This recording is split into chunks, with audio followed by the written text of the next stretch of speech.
KTCU FM Fort Worth. You've made it to the end of another long work week. So sit back, relax, and enjoy a few guys talking sports for the next hour. This is Friday Night Sports. Here's Ben Otten, James Flowers, and Mitchell LaFave.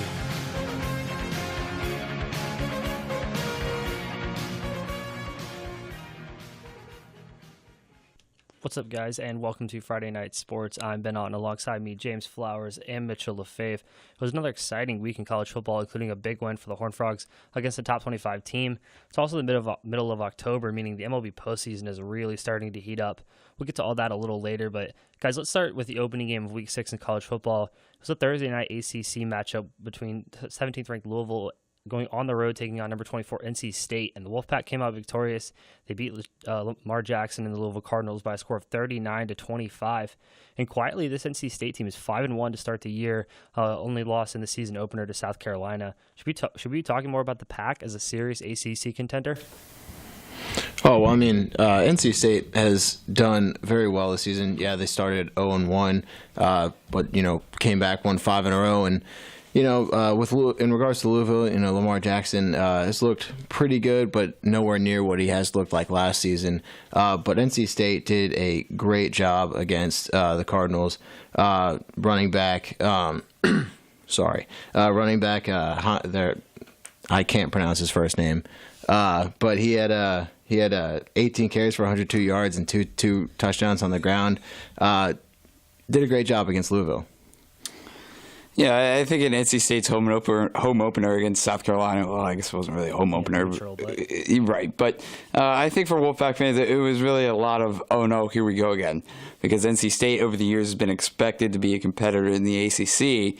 And in the preseason, they were highly touted, or I shouldn't say highly, but they were touted. They were expected to be fairly competitive. But when it comes down to it, they can't get the big wins when they need them. I specifically look back to Clemson last year. It took them to overtime in Death Valley, and Florida State just so close and not able to shut the deal. But Jalen Samuels and Bradley Chubb have been the biggest playmakers for the Wolfpack. Samuels, that versatile receiver, leading the team in touchdowns and will occasionally be used out of the backfield.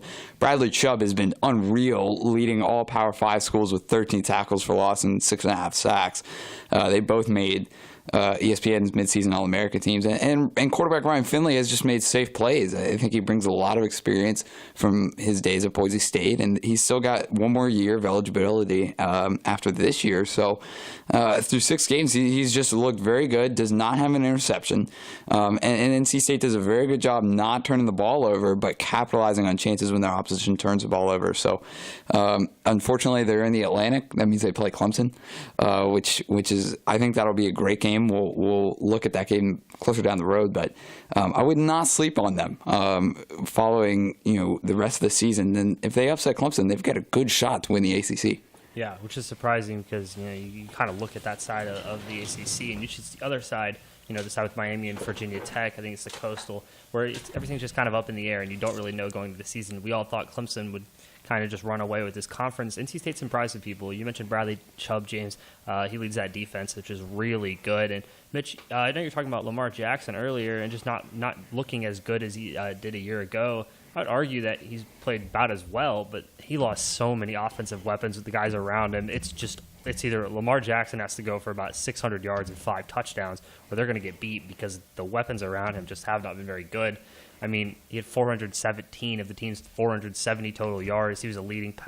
He threw like 47 passes and was the leading rusher on the team again on Thursday night. So he just needs some help. As good as he is, the reigning Heisman Trophy winner, he's certainly an outstanding quarterback, but he needs help. And the guys around him have not done a very good job, especially in big games like this and like when Clemson came to Louisville. And just but what's more concerning for Clemson is the injury to Kelly Bryant. I don't know the timetable on that, but it's week to week. Week to week. Okay, so I mean, he's been one of their best guys on offense. He's really starting to come around.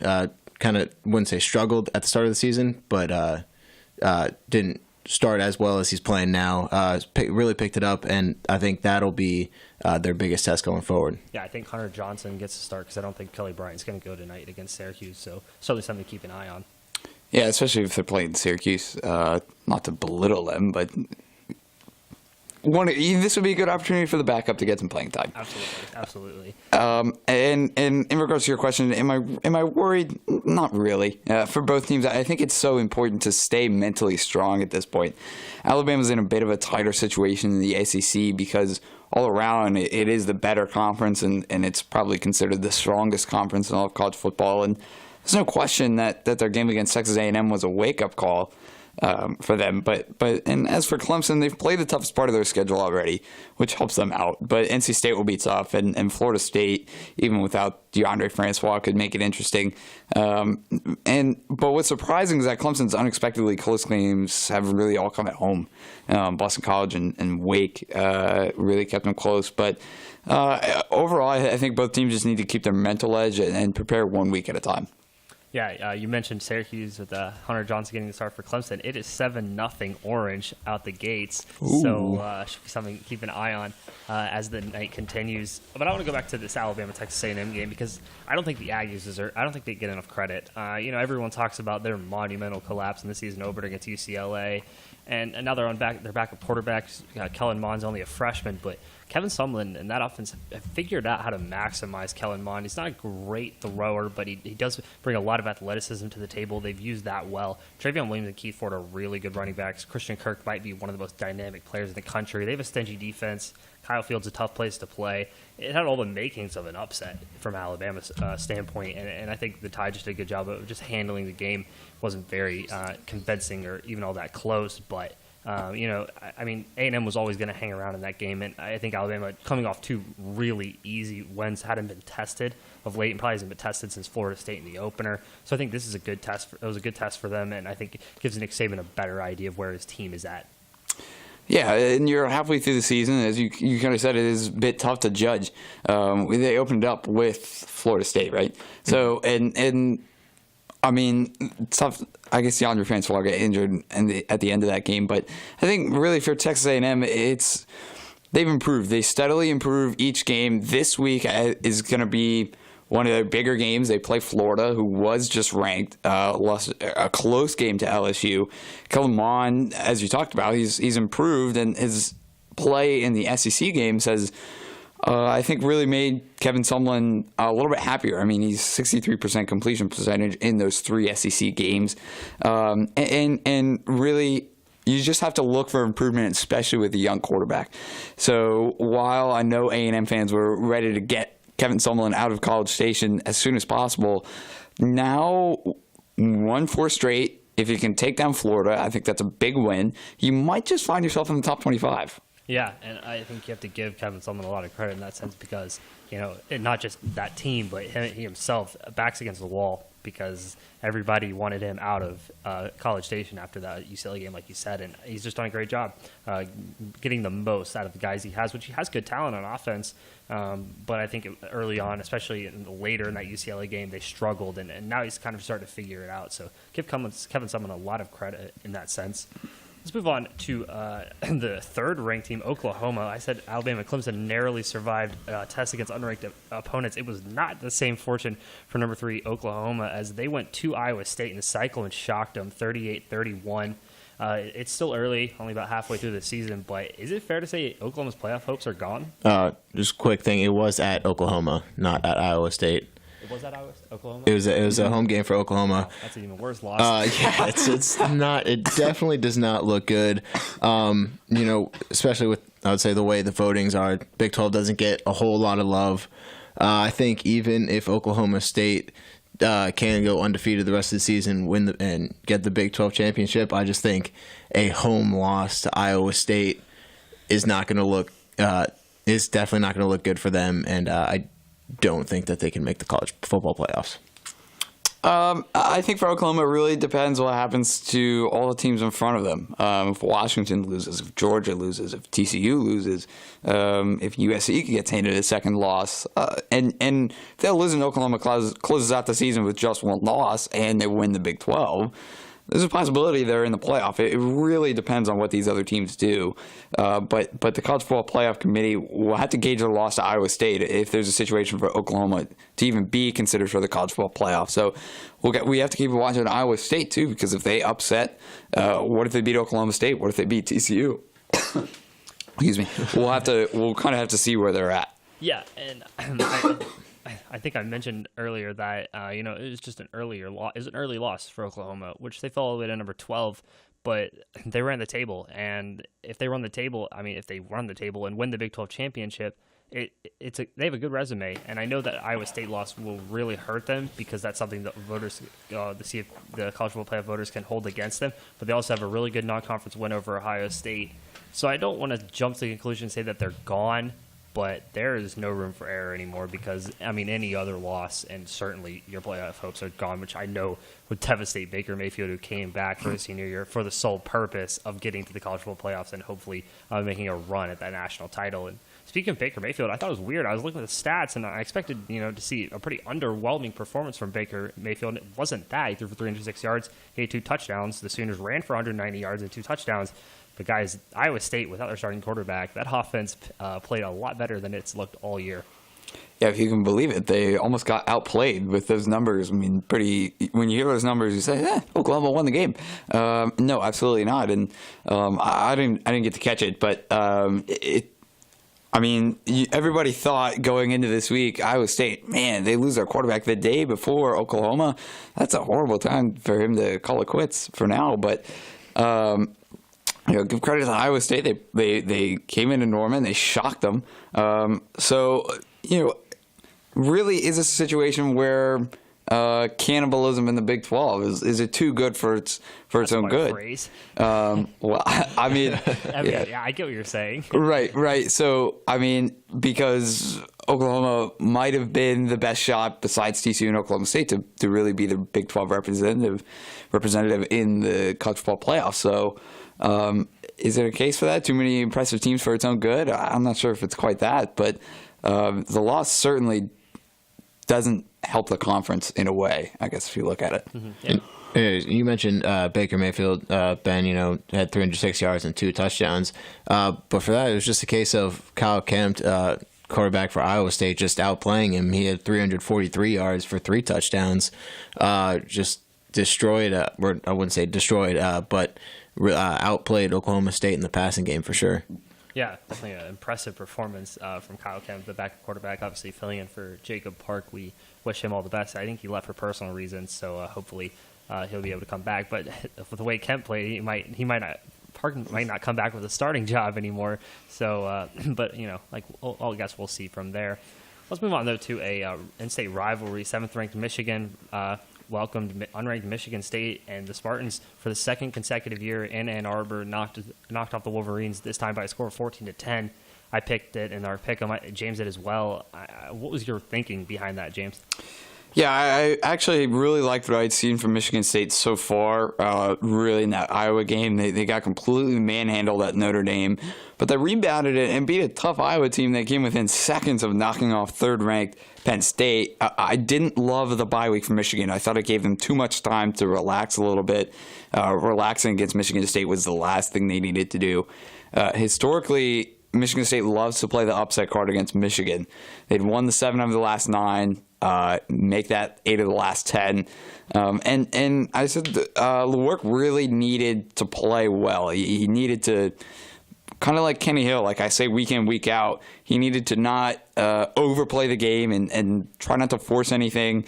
He had 2 interceptions in his first 3 games, but since opening up Big Ten play with Iowa and Michigan, he's thrown 3 touchdowns and no interceptions. So he would have to evade that tricky Michigan defense, and he did just that. So I think what the Spartans can take away is that they've seen Lewerke emerge as a team leader, even though he's just a sophomore. They've got him for probably 2 more years. So for the Spartans, 1 week at a time, but this Michigan win really propelled them into having a better rebound season from that 3-9 record they had last year.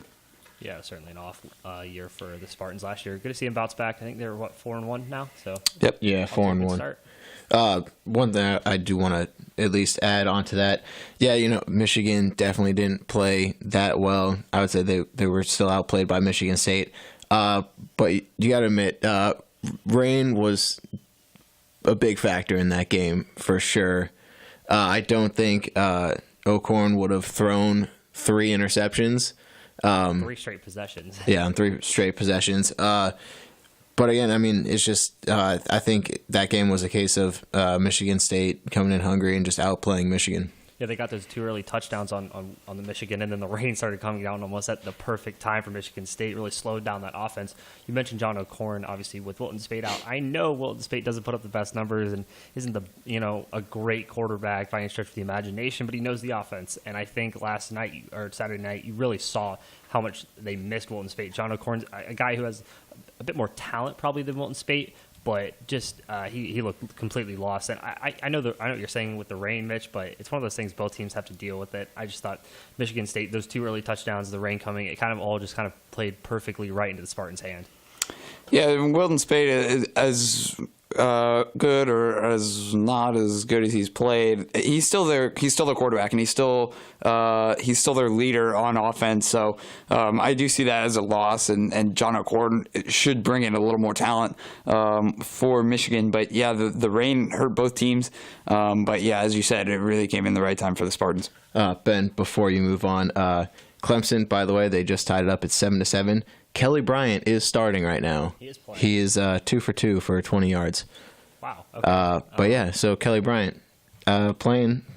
Thought I heard Hunter Johnson was getting the start tonight. Obviously, that is wrong. So, changed. Good to see Kelly Bryant, though, able to come back after leaving the game in the fourth quarter against Wake Forest last week and not miss a beat. Let's move on, though, to another game, another in-state rivalry, in fact, from last weekend. It was a close one as well. 13th-ranked Miami went on the road and beat Florida State by a score of 24-20. It was another instant classic in this rivalry as the Hurricanes scored late to take the lead and ultimately hold on for a win. But Miami lost star running back Mark Walton for the year with an ankle injury. How big of a loss is this for the undefeated Miami Hurricanes? Well, Miami has more injuries to worry about other than Walton, but he's certainly their biggest loss. No question it hurts Miami, but I wouldn't sound the surrender alarms for them just yet. Sophomore Travis Horner has performed well this year behind Walton. He was their special teams player of the week this week and special teams newcomer of the year last season. So they have some depth, but losing a back who averaged 107 yards per game on the ground is not going to help a team who still has to play 2 ranked teams in Virginia Tech and Notre Dame. Yeah, Ben, you say late score. Quite late. It was, 6 seconds left in the game? Yeah, something like that. Yeah. But yeah, no, it's definitely huge to lose your top running back, especially with how good Walton was. It's not going to be it's some big shoes to fill for Miami, and it'll definitely pose a big challenge for them going forward. Yeah, anytime you lose a guy like Walton in the backfield, you put a lot of you got to put a lot of emphasis on your quarterback, which is a lot to ask from Malik Rozier, who's played well, but hasn't really been the focal point of the offense. And you're probably going to ask a lot from a first-year starter. We'll see if he's up to the task. The good thing for Miami, they still got a pretty healthy and really good defense, similar to almost Clemson, I guess you could say. The offense doesn't have to score a lot of points to win. And unlike Clemson, they're on the other side of the ACC, so they are firmly in control of their own destiny to the ACC title game, which obviously plays into Mark Richt's favor and the Miami Hurricanes. Let's move on to the big SEC matchup of the week. Number 21, Florida welcomed unranked LSU to town, and the Tigers came into Gainesville and won 17-16. The same LSU team that lost to Troy at home on homecoming last week beat the top 25 Florida team. How does that happen? I think LSU just got a bit of their swagger back this weekend. Orgeron preaches toughness and really has a tough demeanor, but when LSU lost at home to Troy, that was a huge eye-opener, and this win against Florida was not easy. The run game for the Gators just gassed the Tigers' defense in the first half, but when it mattered, when Florida faced a fourth down late in the fourth quarter, Felipe Franks decided to drop back and pass instead of handing it off, and the LSU pass defense just swarmed him. So while it wasn't a pretty game to watch, it was a much-needed win for LSU. I thought they played the run very well, I thought they played the pass very well. They improved in the run game in the second half, so much-needed win for LSU. Wouldn't say they're going to be ranked by any means, but they got to get some confidence back, and this was one step to doing so. Well, yeah, after losing to Troy at home on homecoming, paying them almost $1 million to come and play, could have really lit a big fire under LSU. Really had to bounce back in a strong way. They did that against a ranked Florida team. This game was just completely dominated on the ground from both sides. LSU had 216 yards on the ground. Florida had 194, and there was only a combined 32 passes from both teams. So really, that game, it was one on the ground, and LSU just came out on top. Yeah, and I think we have to give Orgeron credit with the fact that he turned around a loss to Troy and was able to go on the road and beat a top 25 Florida team. Florida's not exactly a world beater. I mean, they're a good team, but not a great team. So give credit to LSU, but you can only take it with a grain of salt. We'll see as the season continues how they continue to fare against some other teams in the SEC. Also with Darius Geis, I think at the beginning of the season he was considered a Heisman candidate, right, at the least. So I mean, injuries have kind of ruined the beginning of this season for him. So right, and when you look at especially the Florida game, it seems like they've turned into a running back by committee type look. 6 guys combined for over 200 yards rushing. Wouldn't say that'll always win you ball games, but when you rush the ball that much, at some point the defense is just going to get worn down. So we'll see how that works out for LSU. I think they want Darius Geis to be completely healthy and really be their main guy like Leonard Fournette, but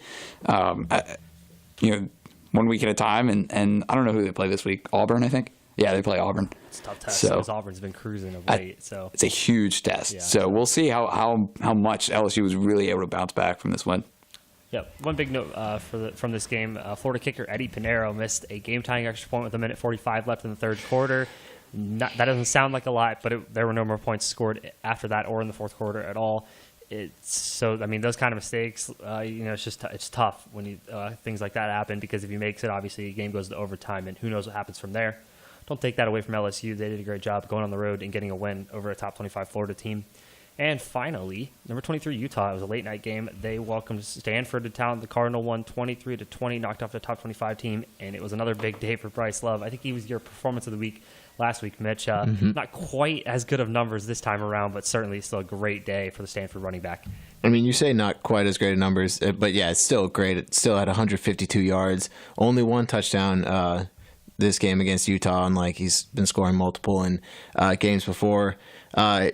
Is he a Heisman front runner? I mean, I would like to think so with how good he's done.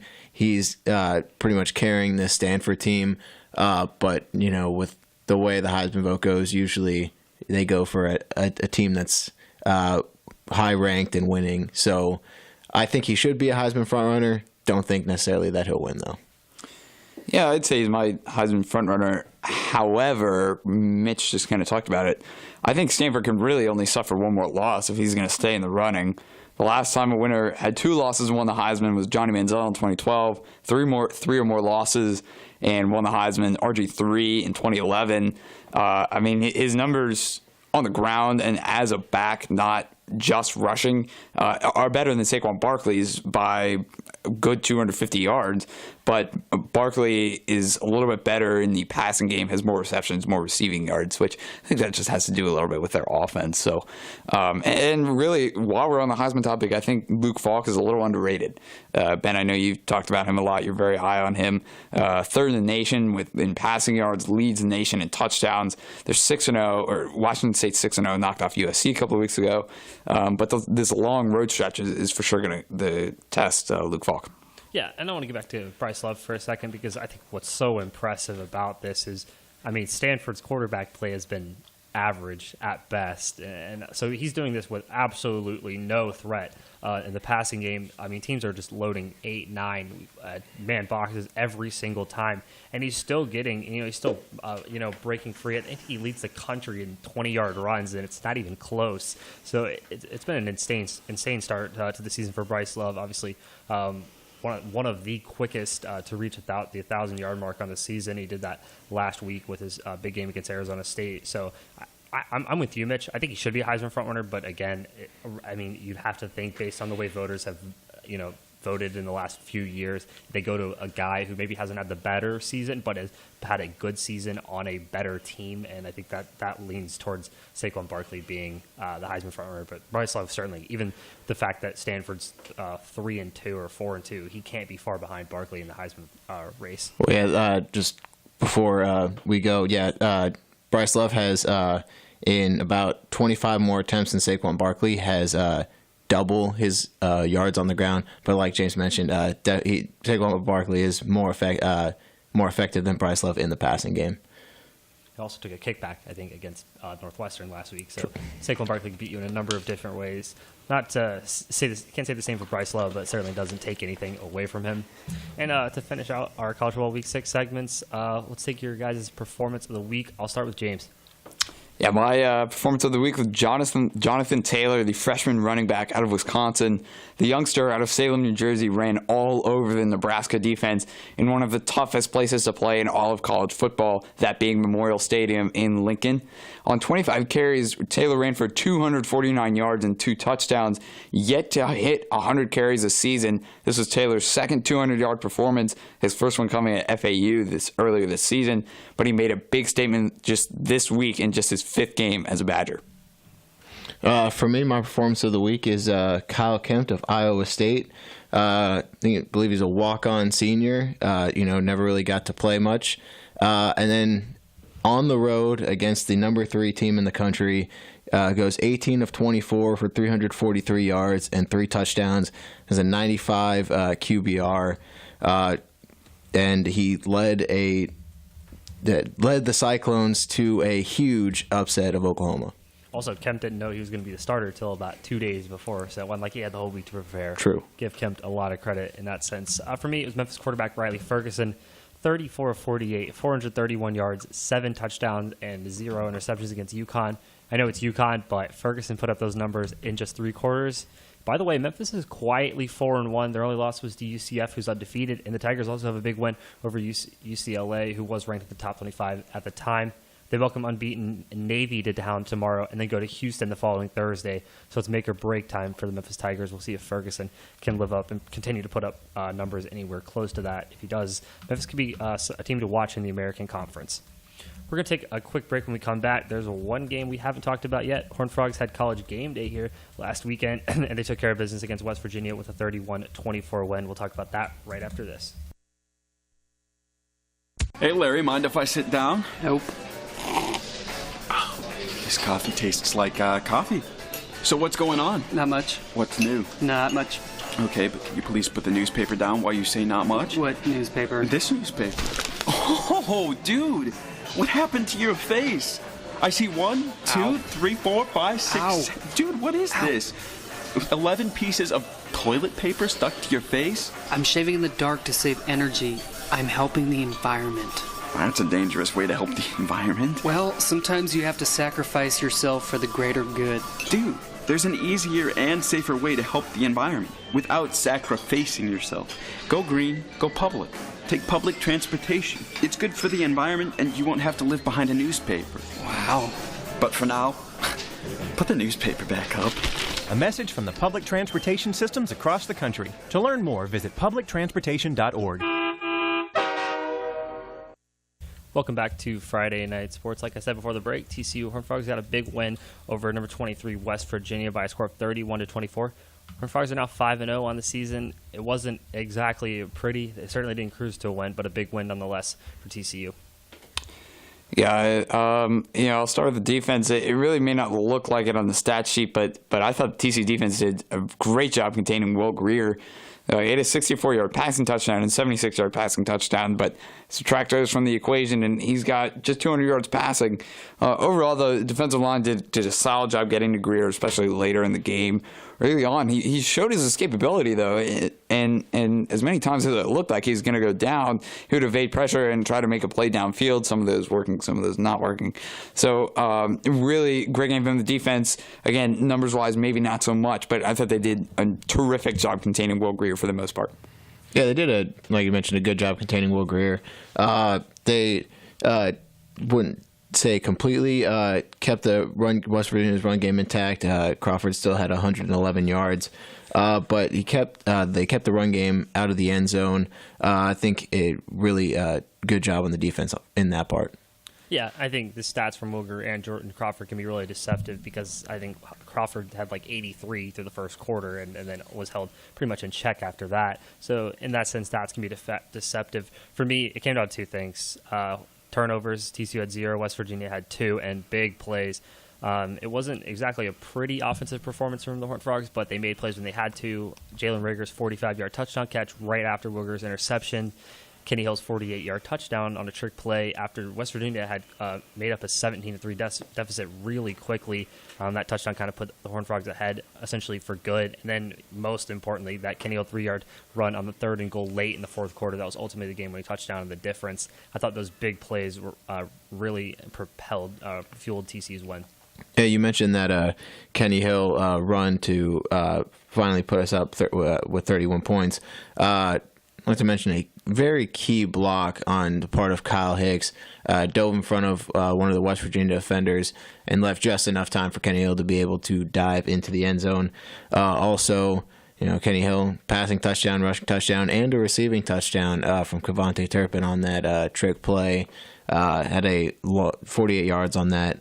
But overall, like you said, not the best performance from the TCU offense, but did well enough to get the job done. Yeah, Kenny Hill is actually the second Big 12 player to throw, run, and catch a touchdown in a conference game during the league's 22 seasons. He'd be the 4th total. But really, while we're on the subject of Kenny Hill, I really like what I'm seeing from him. He continues to show his growth and maturity on the field, making plays when he needs to and reacting to some when they get thrown into his hands, like the receiving touchdown. But he said after the game that the coaches and his teammates trust him with the ball in his hands, and I think that's a huge boost of confidence for him after a tough season last year. Shows that he's taken on this leadership role and accepted the responsibility to take his team to a much higher level. It seems like we harp on it every week about the maturity we've seen from Kenny Hill, and I think at the focal point of all of that is his numbers don't have to be great. He just wants to win.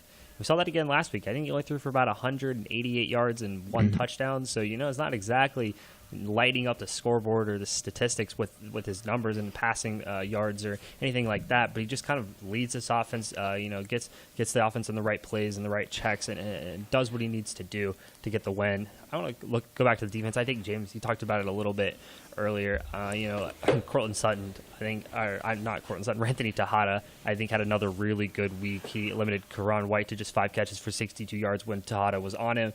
On the flip side, though, TCU lost their other corner, Julius Lewis, with a torn ACL 2 weeks ago against Oklahoma State, and there really hasn't been anybody to step up in that spot. Jeff Gladney's all right, but I don't think he's not out there that much, and it seems like he doesn't have Gary Patterson's trust, and anyone else we seem to throw out there opposite to Tejada's a liability and just kind of like a focal point of the opposing offense. I think we look at David Sills, who was in that number 2 receiving role for West Virginia last week, had 7 catches for 116 yards and 2 touchdowns. The defense was good, but the corner opposite of Tejada is going to have to start playing a little bit better because especially last week they got exposed in that sense. And I think last year we talked about Tejada last year. He was the liability in a sense. He got burned multiple times, and you can relate that back to his injury his sophomore year or whatever works. But really seen a lot of growth from Tejada, really a lot more confidence when he's on the field, and he's produced. He's I don't know his specific numbers and how many interceptions and things like that, but either way, quarterbacks do not want to throw in his way. Yeah, he's done a great job at keeping his receivers in check. But yeah, going back to what Ben was saying on the opposite side, Gladney hasn't been stellar. Against West Virginia, had Tony James go out for about half the snaps. It's kind of tough when you got a corner who's 5'10", 162 pounds, really not going to be able to. Or it's a lot tougher for him to be able to defend some big wide receivers. But I think that's going to be something that they're going to be working on in practice, and hopefully in the coming weeks it won't be as rough. I think one last thing to talk about from today's game was the running game for TCU because they were, I'm not going to say they were bad. I think that would be a little bit harsh, but they weren't as good maybe as we were expecting, and certainly not as good as they've been so far this season. I think Darius Anderson was held to about like 64 yards, and Sewell Onalua didn't get all that many touches. Kyle Hicks wasn't very productive. So I give West Virginia credit, but is that a problem? Not yet. I think West Virginia, I give a lot of credit to them. They got some healthy guys back. I think that's for them that made the difference. Kyle Hicks was actually the team leader in rushes, so good to see him back. Hopefully fully healthy. Darius Anderson pretty quiet, but no, I wouldn't be too worried about it. I think West Virginia did a good job containing the run.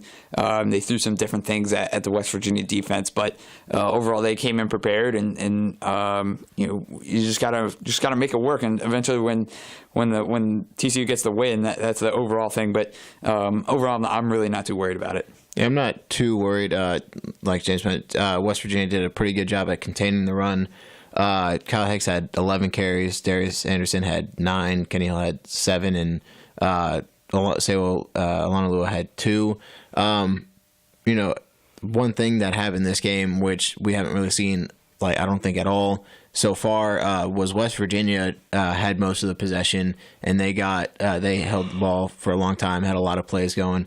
TCU didn't have as many plays as they usually do, but even while West Virginia did a pretty good job at containing the run, TCU still, with all the diversity in the with backs that they have, I'm not that worried. Not too worried. Okay, I think you guys both make good points. West Virginia also a pretty good rush defense, and they really kind of made that the focal point, to make Kenny Hill beat them. Which again, for another week he did. So there you go. Good job, Kenny Hill. TCU goes on the road to Manhattan, Kansas. We'll preview that one a little later in the show. But for now, we're going to take a quick break. And when we come back, we're going to talk some baseball, as it is now firmly in the middle of October. And so the MLB Division Series, we're wrapping up, and we have both the ALCS and the NLCS ready to go. ALCS begins tonight. NLCS begins tomorrow night. We'll talk about all that right after this. Hi, this is Ray Romano. There's nothing more important to any of us than keeping our children safe. So make sure your kids know that they shouldn't give out their name, age, address, or phone number on the internet. Let's all work together to stop child abduction. The Amber Watch Foundation and one-to-one coaching. Spend more time with your kids and less on your bills. Call now for your free financial strength score and take control of your finances. Call 888-318-8505. 888-318-8505. This is Mario Andretti. You know me as a race car driver, but I'm also a Meals on Wheels volunteer. I've raced against the sport's biggest personalities, but I've never met more vibrant, amazing people than the seniors served by Meals on Wheels. You can make a difference by dropping off a hot meal and saying a quick hello. So, America, let's do lunch. Volunteer your lunch break at americaletsdolunch.org. This message brought to you by Meals on Wheels America and the Ad Council. Welcome back to Friday Night Sports. I'm Ben on, alongside me, James Flowers and Mitchell LaFave. Let's talk some postseason baseball, guys. All the division series wrapping up over the course of the last couple of days. I think in terms of the most entertaining one, let's start with Cubs-Nats. Chicago going down, moving on with a 3-2 series win. Thriller in Game 5 last night.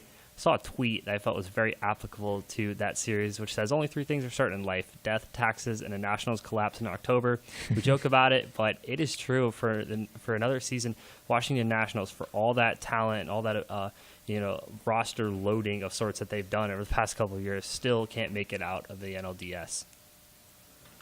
Yeah, I think when we look at Washington sports in general, I think they've gone nearly 70 straight seasons without even making a championship appearance. Yeah, I saw it was like 28 seasons or something, or 28 years or something like that. Some ridiculous length. Well, yeah. So, what more can you say? It's you almost expect it every year. I know some Nationals fans, and they say, wow, yeah, we won the NL East, but it doesn't really matter when you can't make it out of the first round of the playoffs. So I think it's frustrating for everybody who is a Nationals fan and whoever's on that team. And I think what's most surprising of all of that was Max Scherzer's relief appearance. He came in for only an inning, but gave up 4 runs. Granted, only 2 of them were earned.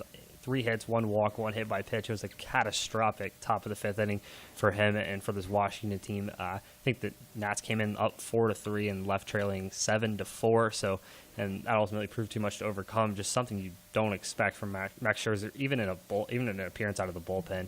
You thought he would at least give Washington a few good innings out of the pen. Yeah, I mean, I think you have to look at his days rest. He only had 2 or 3, so factor that in a little bit. But Yeah, not something you expect. I know listening to it on the radio, they were frustrated with some of the calls that the umpires were calling. Maybe some thought some strikes were balls, some balls were strikes. It really, you're going to have that every game, but I feel like maybe the Nationals felt like they got a little job there at the end. You got to give credit, though, to Chicago's hitting. I don't remember. I think it might have been that 4-run inning. Ben Zobrist came in to pinch hit. I think he doubled. Addison Russell doubled down the line. Just a lot of guys coming in clutch situations for Chicago and coming through. Yeah, because Scherzer got the first two guys out of the inning, and then Chicago just put together quite the 2-out rally to take the lead. And the Cubs will get ready to take on the Los Angeles Dodgers, who cruised past Arizona, sweeping the Diamondbacks in their division series. Guys, so much for that. LA slumped in the regular season. I guess it was a case of they got all their losses out at the right time. Sometimes it's rough. I've seen it before. A team will win, 6-7 straight games going into the playoffs, and they'll either get swept or only win one game and lose out. The Dodgers they lost the end of August through the beginning of September. Was not a good run for them, but they figured it out at the right time and just gave Arizona really did not have much of a chance. I thought maybe the wild card game could give Arizona a little bit of momentum. LA had a big long break, but ultimately Justin Turner and Yasiel Puig just unloaded on Arizona in the divisional. Turner batted .462, home run, 5 RBI, and Puig .455 with 4 RBI. Unfortunately for the Dodgers, postseason Clayton Kershaw is not the same as regular season Clayton Kershaw. Postseason Kershaw is 5-7 with a 4.6 ERA. He won the first game with the D-backs, but gave up 4 home runs in 6 1/3. And his 5.6 ERA in that series shows that his postseason woes are not behind him. Something to keep an eye on as the Dodgers progress, certainly into the NLCS. And I think it'll be certainly a test against that Cubs lineup, which looked really good in Game 5 against the Washington Nationals. Let's move over to the AL. Start with another team taking care of business. The Houston Astros took care of Boston 3-1 in their divisional series, and Boston fired head coach John Farrell a couple of days ago. You guys think that was fair? I was definitely very surprised. It's not too often where you'll see a team make the playoffs, especially with how often they've been doing in the past couple of years, and then fire their coach or their manager immediately after they lose.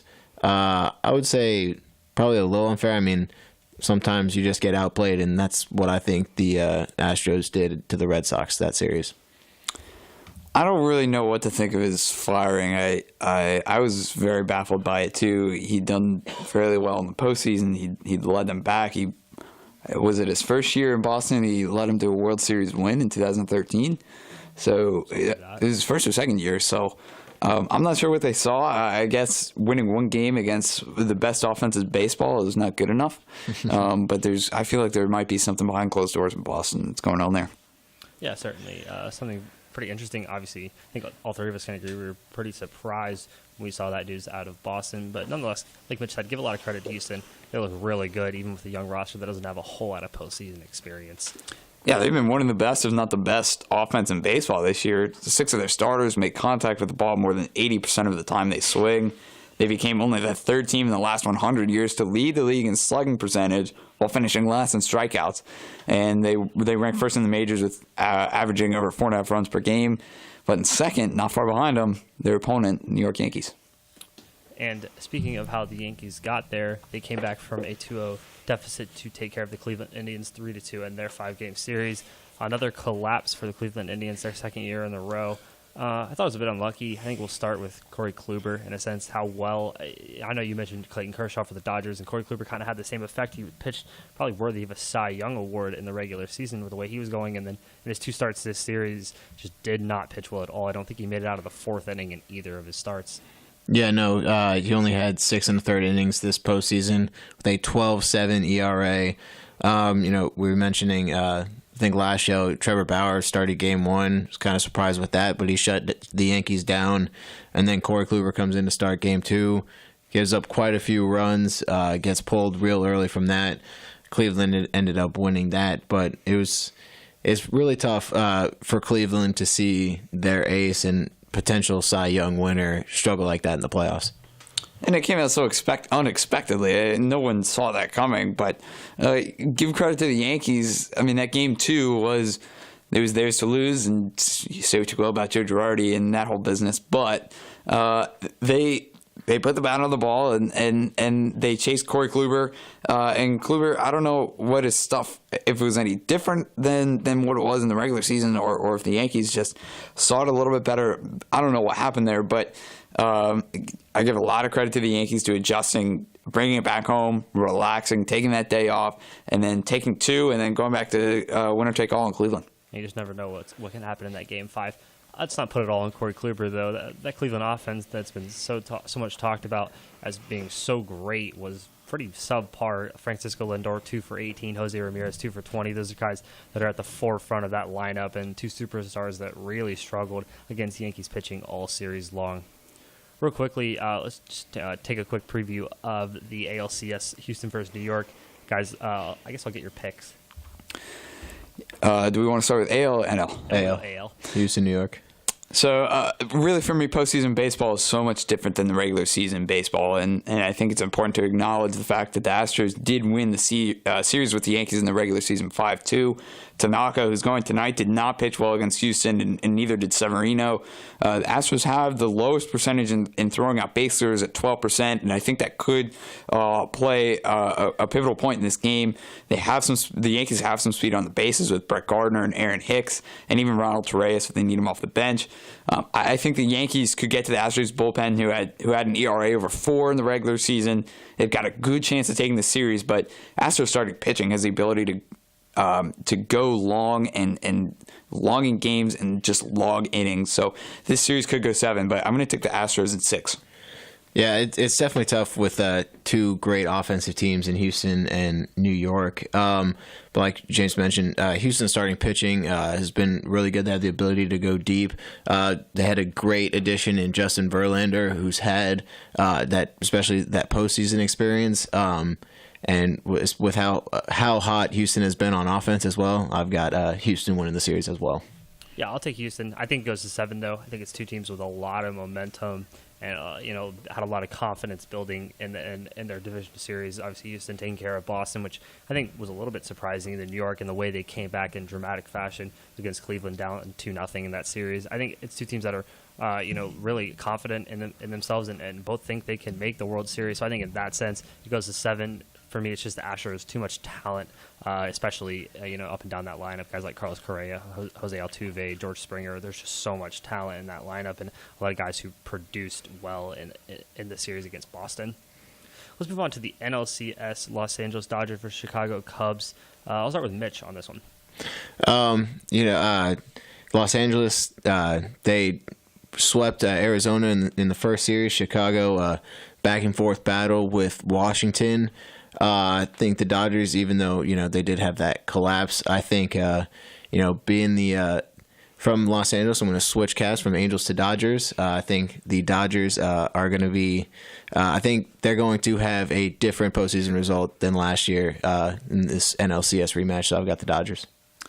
Yeah, I think this series has the potential to go 7 games. The Cubs have really strong starting pitching, but their bullpen is a big liability, and I think we saw that really exposed in the NLDS in Washington. I think the rest that the Dodgers get will be a difference maker down the stretch, and they've gotten their bullpen figured out as Kenta Maeda has come off as unhittable since making the transition to the pen, only having to pitch 1 to 2 innings at a time instead of 5 or 6.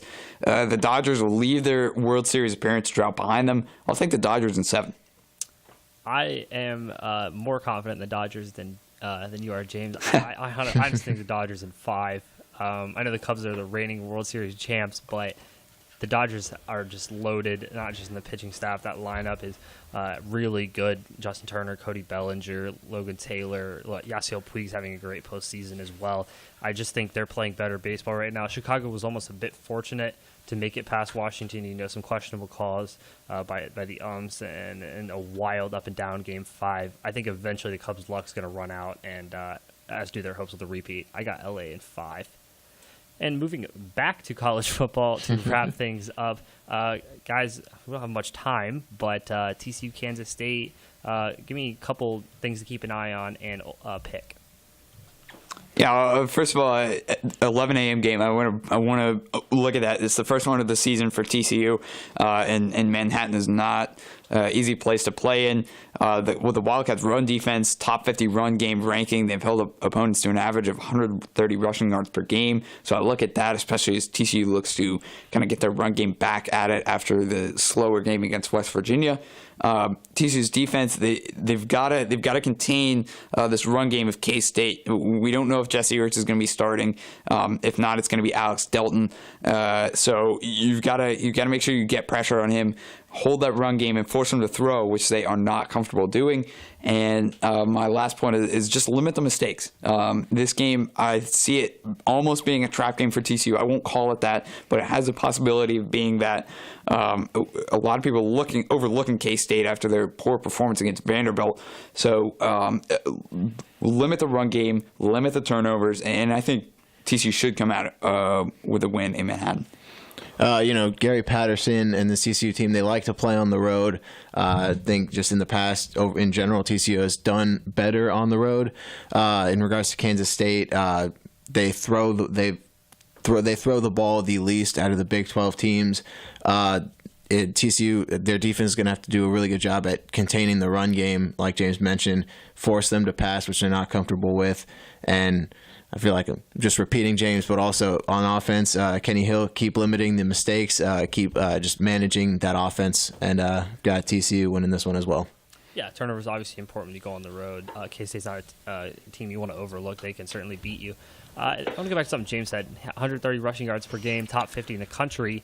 But Central Arkansas in the season opener gashed them for 223 yards on the ground. Texas had 166 yards on the ground last week. Those are about the only two teams they've played that actually like to run the ball or can do it effectively. I think that's ultimately the difference. If TCU can figure whatever Central Arkansas did in that season opener and Texas last week, if TCU can replicate that, obviously you have guys like Darius Anderson, Kyle Hicks, Alua, even Kenny Hill can give you a little bit on the ground. I think if TCU can find a way to just get that running game going again, take some of the pressure off Kenny Hill, they'll be all right. In the end, I think TCU wins by 10, maybe a little bit closer than that scoreline would suggest. But I think the Horned Frogs will be all right and move to 6-0 on the season. Let's move on to college football Week 7 preview. We'll have to pick them. Mitch still in front with a 19-11 record, but after a big week for me and James last week, we are 18-12, so just a game behind Mitch at the top spot. I'll start with an 11 a.m. Big 12 game. It should be a fun one. Number 24 Texas Tech goes on the road, takes on now unranked West Virginia. First time the Red Raiders have been ranked since 2013. Can they keep it going and knock off West Virginia? I have a really hard time trusting this Texas Tech team because I don't know which team is going to show up each week. Tech didn't look convincing against Houston, but then they turn around and only lose by a touchdown to Oklahoma State. I'll give credit. Their defense has improved this season, holding teams to 15 points less and 115 points fewer per opponent this season as compared to last season. I think Nick Shimanek will have a huge game. This Texas Tech defense is too much of a liability for me. I'll take West Virginia to rebound at home and beat the Red Raiders. Like James mentioned, Texas Tech, not the most reliable on defense. They've jumped back in the top 25. But West Virginia, coming off the loss to TCU this past weekend, still played well, and I think they're gonna play even better. And they're gonna be too much for Texas Tech's defense to handle. So I've got the Mountaineers. Yeah, Tech looked impressive in their only real test against Oklahoma State, but ultimately lost to the Cowboys at home. I think Morgantown's such a tough place to play. I think West Virginia will bounce back. I get the Mountaineers knocking off the Red Raiders. Let's stay in the Big 12 Red River rivalry this week. Number 12, Oklahoma versus Texas. Sooners looking for a big bounce-back performance in the Red River Showdown after losing to Iowa State last week. Guys, who wins? Back-to-back weeks, the Sooners have struggled against Baylor and Iowa State. I think last week was a huge wake-up call, and they'll come out to play angry against their rival. This matchup is one of the hardest rivalry games to predict each year because anything can happen. There's yet to be an announcement of who's starting for Texas, but if it's Sam Ehlinger, I think the Longhorns are in great hands. He had a great Week 6, and Colin Johnson is starting to figure out things in his wide receiver role.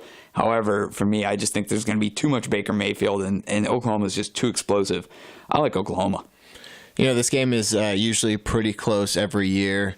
But like you guys mentioned, Oklahoma coming off a tough home loss to Iowa State last week. It's got a lot of fire into them. I think Baker Mayfield is going to really handle Texas's defense, so I've got Oklahoma as well. Yeah, too much Baker Mayfield, like you guys said, for Oklahoma. I think that's ultimately the difference. I don't think this Texas offense can keep up with what Mayfield and that OU offense can do. I got Oklahoma in pretty much a shootout, though, which would certainly be a fun game to watch.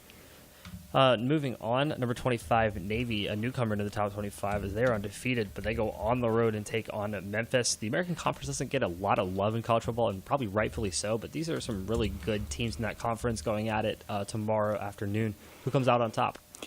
I don't expect this game to be low scoring at all. Memphis averages 42 points a game, while Navy is right behind them at 37 points a game. Navy is 2-0 against Memphis, and Riley Ferguson, as good as he's been a little inconsistent at times. Throws 5 interceptions against UCF, and then 7 touchdowns against UConn, obviously two completely different teams. I love that quarterback-wide receiver combo of Ferguson and Anthony Miller, but I'll be interested to see how Navy really handles that. Memphis has an awful run defense, and that's going to keep Navy in the game. Ken Nehemiah Lolo will have the mids fired up and ready for this one. I'll take Navy over Memphis on the road. James, you mentioned Riley Ferguson having 5 interceptions against UCF, but those are his only 5 interceptions on the season. I think, especially with how well he did last week, and adding to the fact that Memphis is at home in a high-scoring game, though, I've got Memphis in this one. Yeah, the triple option is so tough to prepare for, especially when you only have a week to do so. But so has Riley Ferguson in this Memphis offense because they are explosive. They can score quickly. I think that's ultimately the difference. Is Navy in that triple option has so little room for error, 1 or 2 hiccups and mistakes on the offensive side of the ball. In Memphis's offense, I just don't see Navy stopping it enough. I got the Tigers picking up a big home win and probably cracking it at the top 25 if they're able to do so. And the big game of the week, number 13, USC versus Utah. It's a couple of one-loss Pac-12 teams going at it Saturday night in Southern California. Who wins? Utah was actually the first school to give Sam Darnold a scholarship offer, and this weekend I think he'll make him pay. Utah has an issue at quarterback. They don't know who's going to start, and they had a tough time bottling up Bryce Love on defense, and that makes me think that Ronald Jones and Stephen Carr could have big nights against the Utes. Darnold will need to limit his turnovers. He had 3 against Oregon State. Because this is at the Coliseum, that helps USC a lot, and I think they'll beat Utah fairly handily on Saturday night. Yeah, it really helps Sam Darnold and USC that they'll be playing at home. They'll have a nice home crowd in the Coliseum. But like you mentioned, Sam Darnold really has to limit his mistakes. He's thrown 9 interceptions this year, not something he did last year. But I think as long as Sam Darnold can limit those turnovers, I've got USC at home. Yeah, it would be such a fun quarterback matchup, and there's all the hype and all the talk around Sam Darnold. But Troy Williams for Utah, when he's healthy, is a really good dual-threat quarterback and a guy who can be really explosive and lead that Utah offense. Unfortunately for the Utes, he's not healthy, and I think that's ultimately the difference. I think Sam Darnold on the offense, they'll do more than enough. I think USC takes care of business at home.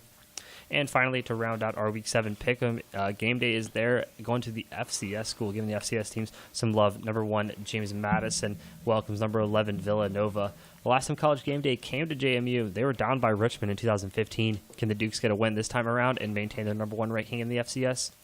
This offense that this JMU team has is a fun one to watch.